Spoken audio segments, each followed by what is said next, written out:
Every club. Every day. The Global Sports Podcast Network. Hello and welcome back to the Daily Southampton, and today the Daily Wolves podcast from the Global Sports Podcast Network. My name is Greg, and today I'm as always joined by my good friend Zach. How you doing, Zach? Yeah, all good, mate. I've not been completely ruined by looking forward to football yet. the hope cycle hasn't You kicked mean in. that I'm the too busy. optimism is building? It's fine. And today Sure. we are joined from the Daily Wolves by Chris. How you doing, bud? Hey, I'm good, thanks. Living the dream. Yeah. So earlier in the season, we might have looked at this fixture coming up on Saturday and hoped it would be a 6-pointer, but for us, that seems to have long gone, and the hope of any result being anything more important than getting us past Derby's record seems to have gone. Chris, how important for you guys is a win on Saturday? It's really important for us. I mean, we are gradually creeping away from the bottom three now. We got the draw against Everton last week, which was, I think, given their recent resurgence in form, was a good, solid point. So, I mean, if we can get the victory against you guys, and then the rest of the bottom three were to lose again, that would put us 9 points clear. So, I think this is this little run that we're in now. So Everton, you guys, we've got Ipswich coming up. Like, we're playing all the ones around us. So yeah, this is vitally important for us. Kind of stranded in a strange position in the table where you're sort of almost cut adrift from the bottom three and almost cut adrift from anything above you. It's a bit of a strange one, right? And so I suppose it's a bit of an indictment of how the league as a whole has gone this year, that it's sort of stranded. And do you think there's anywhere else other than 17th that do you think you can push on and catch up with sort of West Ham and Everton? I mean, a few weeks back, yeah, I would have said yeah, but you said it's a bit of a weird one. Everton are only one place above us, and yet it's about 10 points now since Moyes came in, or something like that, off the top of my head. So I think it would be a hard push to make up that gap. I think we can definitely get closer to it. I feel like under Vitor Pereira, even if the results have looked inconsistent from afar, as a Wolves fan, you can see that performances throughout his reign have improved, even when we've been losing. And some of the teams we lost to, the likes of Forest and Newcastle, Liverpool, which we actually dominated Liverpool for the second half, and we were unfortunate not to get anything from it because they didn't get a shot on goal for us in the entire second half. So, we've been solid as a unit. We've improved with the January signings of Agbadou in defence, really shored us up a lot. We've been, because the first half of the season we were conceding from set pieces like crazy, and now that's kind of all gone away. We're scoring less, but we look more structured. And so, despite the fact that we won't have Cunha for this game because he's on his ban, I think if anything, some ways we've been discussing the possibilities of that being a silver lining, because this team needs to plan for life without Cunha. This team needs to be looking, because he's going in the summer. It's not official, but we all know it. That they need to be showing they can do it. Everton, they scored, they got the draw. If we can continue that form and show that they've got life in them as a unit without Cunha, I think actually, although teams around us are probably thinking, yeah, we're going to face them without Cunha, that's a good thing. I think actually it could be a blessing for us. They need to step it up as a team. Yeah, it's definitely something I've looked at the fixture and thought might be a sort of a key point. Obviously, in the reverse fixture, he scored both the goals against us. So, do you think he's still got that edge to get those goals and take the game, or do you think that maybe we're almost a banana skin that's potential to slip over? I mean, given the way our season has gone, there's always the potential for banana skin because, prior to the season starting, we would not have expected to be in this relegation fight, for most of the season. But I would like to think every game in the Premier League is a banana skin. I don't care what people say, every game. But I think with the people we've got, getting into form, and I say the new signings and the way that Vitor's pushed the team, I'd be devastated and shocked if we didn't get something from this game. Hopefully the win. It should be the 3 points. No offense, but that's what we're going into it thinking. This has got to be, Yeah, That's fair. I feel like I've asked that banana skin question every crossover episode so far this season, and one time it's got to come true. I don't actually think it's happened at any point yet this season, but that's just another indictment of our season as opposed to anything else. Um, where are the threats coming from? What's the danger we have to look out for coming from you guys? Well, obviously, like I mentioned, because we won't have Cunha, so the talisman, the danger man that everyone is expecting is not going to be there. So with him out the way, although he hasn't scored since he came back from injury, Strand Larsen, obviously the main striker from last summer, he's on 7 goals prior to his injury, and then he was out for a while, and he's had a couple of games back now. He's getting back into form, so potentially, I mean, we're looking to him obviously to get back into goal scoring form.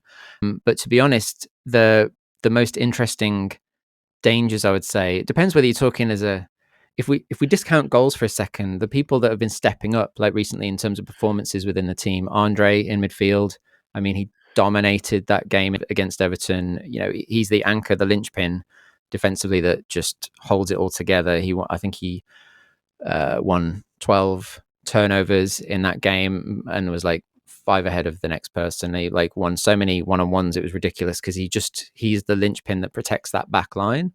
So if he's having a good game, he can just shut people down. And then Bellegarde for us has stepped up last few games under Vitor. Under Gary O'Neill, he was a no man, like he was just out on the bench or out on the wing. And then Vitor came in and went, actually, you're a central midfielder. Let's put you where you should play.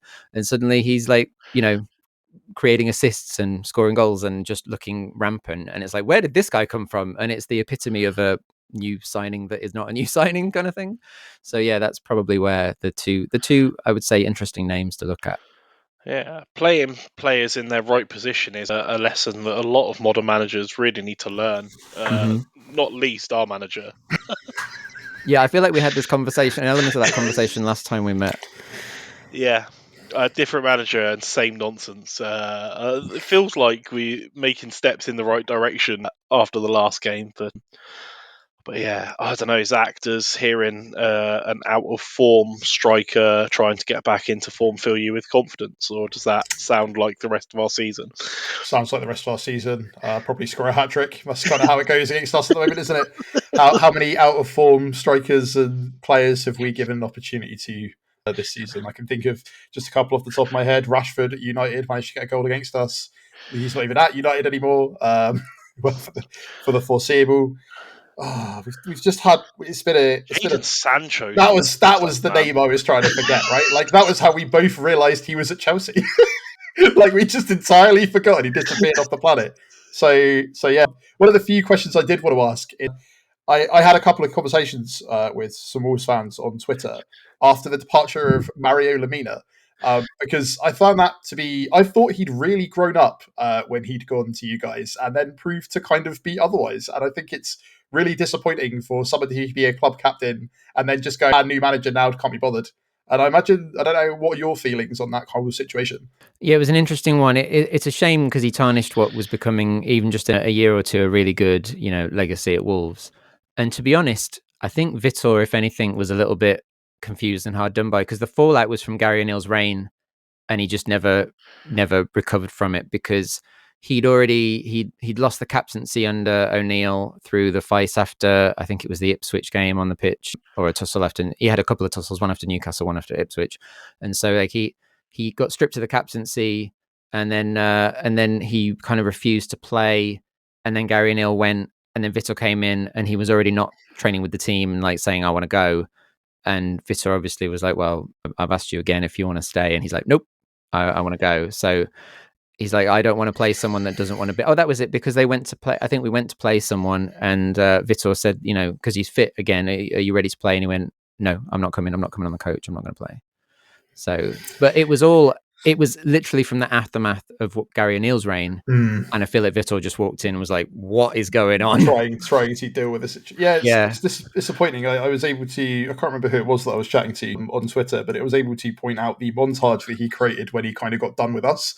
And I think he was really gunning for a move to Man United. So put out this whole montage. And it was just, I think from like a Saints fan perspective, we could always see the talent that was there. And it was really nice to see him sort of settle down in a team that Like from a personal perspective, I've always had a little bit of an affinity to Wolves, and then to sort of see him throw that away all for the sake of a bit of a disruptive season, it's upsetting to see. But hopefully, like stronger, brighter things for you guys. At least, probably not in the position that you're in now, but in the future, I'm sure.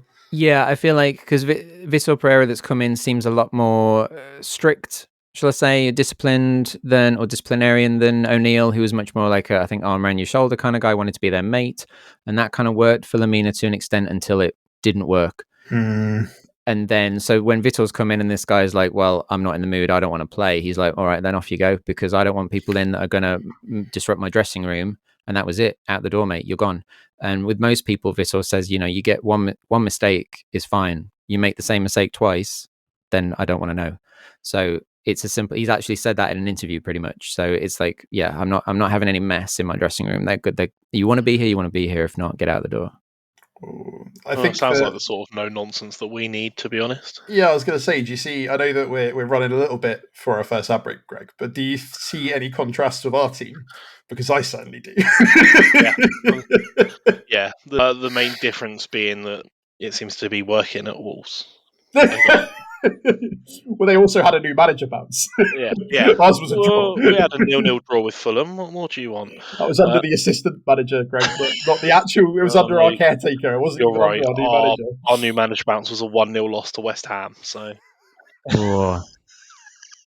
Right, well, that leads us very nicely into our first break and a message from our partners. Your body is unique, and Global Sports Podcast Network has partnered with Bioniq, the world's most personalised supplements. Bioniq provide 100% tailor-made supplements, designed to deliver precisely what your body needs at exactly the right levels to optimise your health. No guessing. So click the link in the show notes. Use the code GSPN 2025 for 40% off your first month's subscription. Bioniq. Don't settle for off-the-shelf solutions made for just anybody. Get what's right for you right now. Your body. Okay, and we are back. Zach, you said earlier that you're not quite in the cycle of optimism that we've established on this show regularly.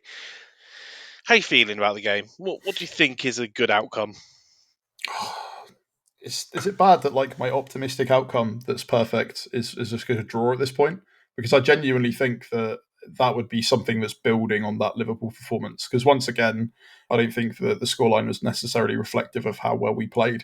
It's probably the best first half of football I've seen us play all season, just completely thrown away with a second half performance that was nothing. So it's so hard to judge at the moment, and especially where we don't know if Juric is just going to reverse and try and play players completely out of position again. Obviously, we've got some fit centre backs again, so maybe it can be a little bit better. But I also, for me, it's very much one of those situations where we play fantastic against the top teams, right? We always seem to put a performance in against City and Arsenal, any team that's around us. Not that I would have ever really put Wolves around us at the beginning of the season, but any teams that are sort of around us, we just seem to let our guard down a little bit. And then it becomes like a 4-5-0. And it's getting harrowing the amount of times that we've had 4 goals scored against us. And again, with us maybe assuming because they don't have their danger man, it's going to be a bit of a safer game. That's where I worry. And I don't know if they're going to have the reaction for something that they haven't been able to expect. So maybe we'll get there. Like maybe I'll feel a little bit better, but I think like the maximum we can hope for at the moment, realistically, is a draw. And I know that's probably not what you want to hear from me. No, it's fair. I think the cycle seems to be this season that we'll pull out a performance like the first 45 minutes against Liverpool, where you're like, oh look, we're a team that can compete in the league. If only we could play like this for 90 minutes against any other team at any point. And then we end up going and getting beaten 3-1. So it's definitely on the cards. We speak a lot about form and about how like home grounds can be fortresses. With our home form, is it just the opposite effect? Like, do you think it's possible to enjoy playing at St Mary's at the moment? Not not for a while. Like, we have become such a self-deprecating fan base. Like, mate, that's about 50% of what our podcast is, mainly because it's the only way we can deal with it. But I think that I've tried to say this before without criticizing the fans necessarily, because I don't think that if you're paying that much money to go week in, week out to see what you see, and to be able to pay extra money to drink at the new fancy bar or whatever, you're kind of entitled to be annoyed. But from like a playing perspective, it has to be harrowing to have everyone not have any confidence in you. Admittedly, like, you need to have performances to build that confidence, but it is one of those things that I think that if we go 1-0 down away, you will still hear lots and lots of singing. They'll still be completely cheering up. I think if you're 1-0 down at home at the moment, we all know what the outcome is going to be, and that's got to be a more hostile atmosphere to play in. So it comes to sort of, but to be honest, Greg, like, what, I don't even know if we have form. We haven't had a good enough string of results together back to back to claim we have any level of form this season. That's exactly what I mean. Our form is that 45-minute performance. It's 15 minutes here and there where we can get happy, but again, it's those are the 15 minutes we need to look back on this season and celebrate, similar to the last time we were relegated. Chris, have you seen much of Saints this season? Is there anything from us that worries might hurt you? No is a perfectly valid answer. It's fine. Is he your main striker? Is it Delap? Is he out injured or is he suspended at the moment? Or am I imagining that?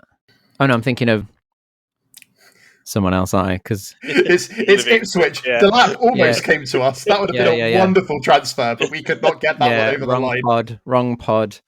No, we don't have a striker. That's what's playing us. Is that the problem? Is that the problem? That is one of the problems. One of the problems.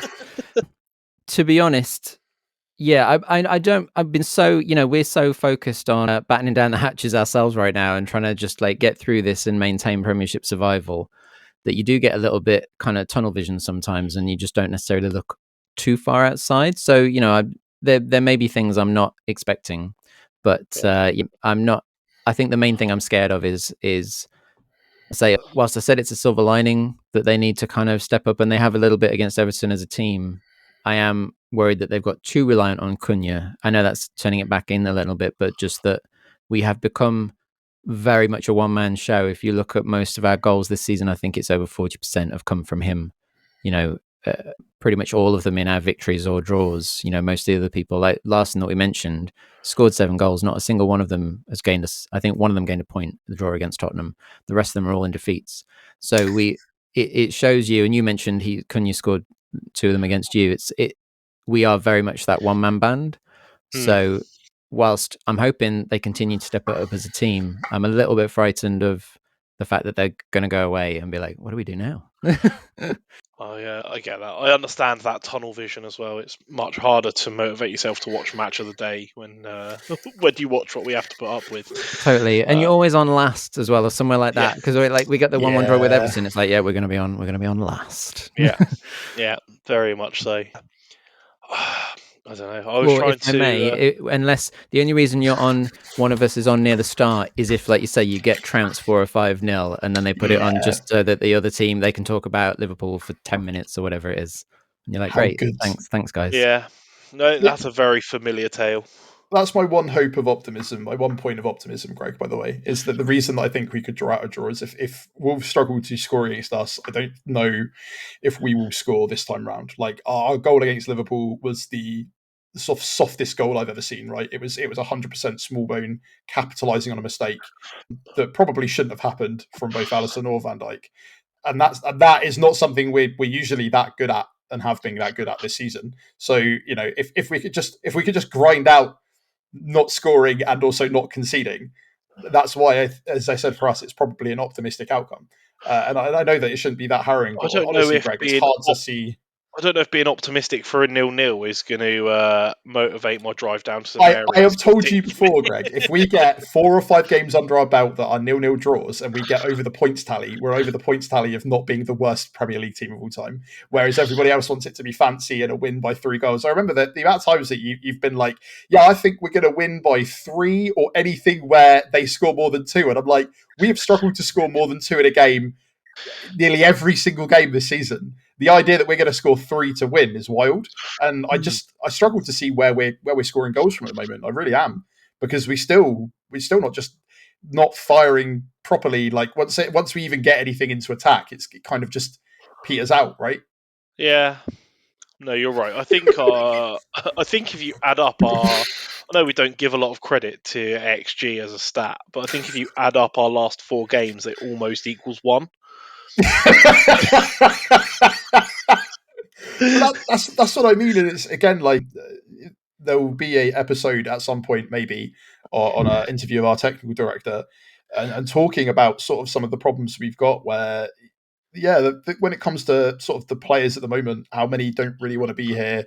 How many know they're off in the summer? How many know that they just need to get to the end of the run of 10 games? And I don't really know what is there to motivate them at the moment.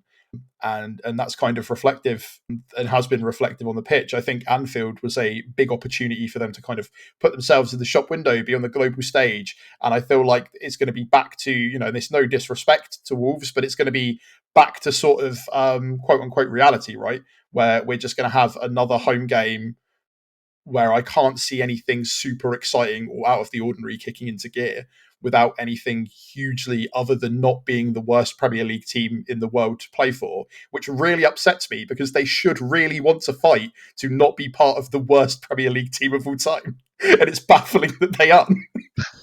But it's difficult. I feel like I'm just a bit of a broken man, Greg. I'm really sorry. Yeah. Should have had Oscar. I mean, how is Ramsdale doing for you guys? Like, because obviously he's not a fan. The Wolves fans don't love him at all. So that's one name. I'm like, yeah, we if we put a few past him, I'll be happy. To be honest with you.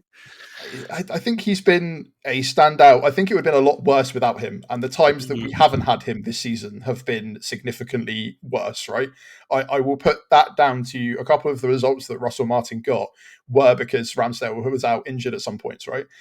And him being out for as long as he was, him being in goal is significantly safer. Like we have not been drubbed 6-7-0 simply because we've had him in goal. If not, it would have been. A lot of our 4-0 games have been like that, which again is a bit of a worry for what we're going to do next season because obviously he's not going to stay.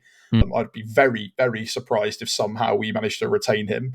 But he puts I think in. our accountant would be as well. I don't think that's a wage bill we want to keep in the Championship. If I remember rightly, we broke a lot of our wage structure to bring him in, and that's kind of problematic in itself. But I think we like him as a guy. I think that he's done his best, but there's only so many shots that he can stop when the defenders let it slide past him. Yeah. Okay, well, we are rapidly running out of time. So before I bother you both for some score predictions, a quick message from our partners at Zencastr. Here at the Global Sports Podcast Network, we spent a lot of time selecting our delivery platform, and Zencastr came out the clear winner. With 4K video recording from your phone and AI editing that automatically removes all those ums and ahs, it's super easy to start a podcast that sounds great and is delivered efficiently. If you're ready to tell your story, check out the link in the show description and learn more about Zencastr. Okay, Zach, let's come to you first. What are you feeling?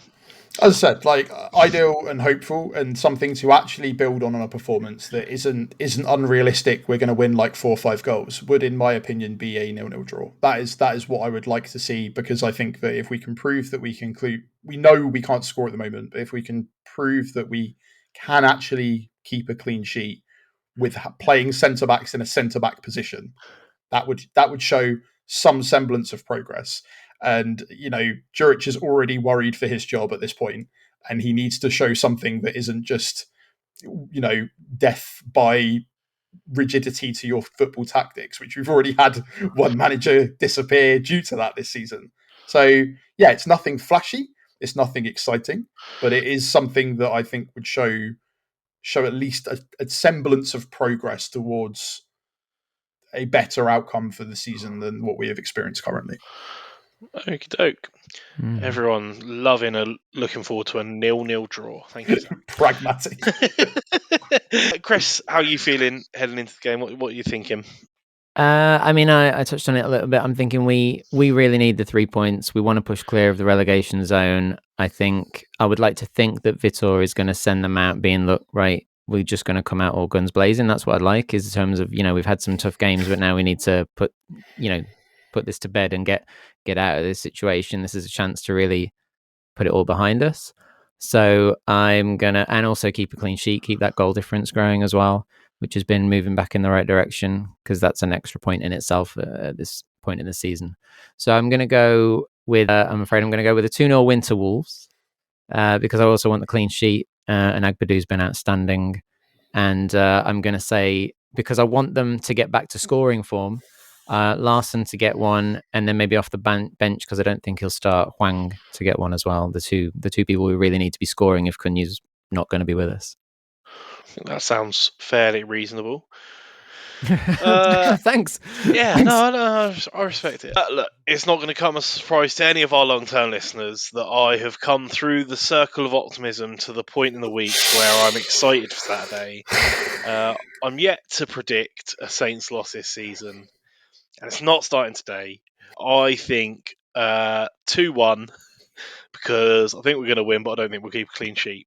Maybe I should just record myself playing that and hit play on that every week, because it does feel like the same line I've gone with. But no, I think that Matty Fernandez will pop up with a goal, and Sulemana, why not? Probably Larson as well. The idea that you think we're always going to score more than a goal, it's just a level of optimism that I can't have, but I'm really glad you do. One of us has to think, even if it's deludedly, that our team will do something good the rest of the season. I'm not saying that my borderline delusional optimism is hereditary, but my son has gone to every home game this season and still routinely predicts a 5-0 win. So, Wow. For the other team, yeah?